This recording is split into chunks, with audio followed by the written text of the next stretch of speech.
পরের প্রশ্নে বলা হয়েছে 5 বছর পূর্বে পিতা ও পুত্রের বয়সের অনুপাত ছিল 3:1 এবং 15 বছর পরে পিতা ও পুত্রের বয়সের অনুপাত 2:1। পিতা ও পুত্রের বয়সের সমষ্টি কত বছর? যেহেতু বলা হয়েছে 5 বছর পূর্বে পিতা ও পুত্রের বয়সের অনুপাত 3:1, তাহলে ধরি আমরা 5 বছর পূর্বে পিতার বয়স সমান 3x, আবার 5 বছর পূর্বে পুত্রের বয়স 1x বা x। যেহেতু 5 বছর পূর্বে পিতার বয়স 3x, তো আমরা 5 বছর পরে আমরা বয়স পাই 5 বছর পরে পিতার বয়স হবে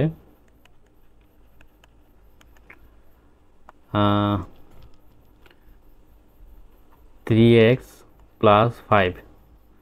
তো আবার 5 বছর পরে পুত্রের বয়স হবে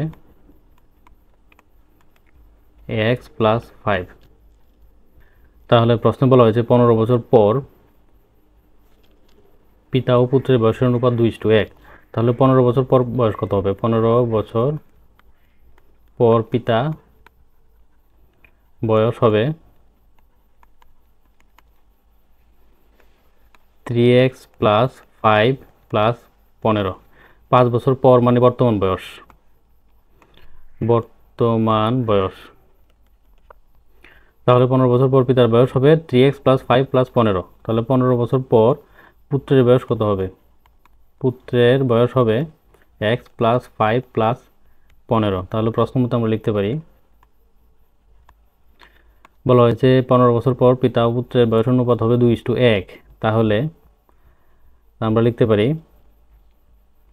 3x plus 5 plus 15 by x plus 5 plus 15 সমান 2/1। তাহলে এটা আমরা ক্যালকুলেশন করলে পাই